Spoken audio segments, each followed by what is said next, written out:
Horas Kalak Batak. Kembali lagi, kita di budaya Batak milenial yang selalu konsisten memberikan materi-materi mudah bagi pemula.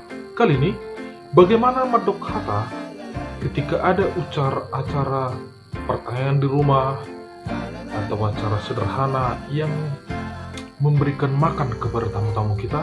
Sebagai Batak, ada siranya dalam arti Batak. Begini katanya.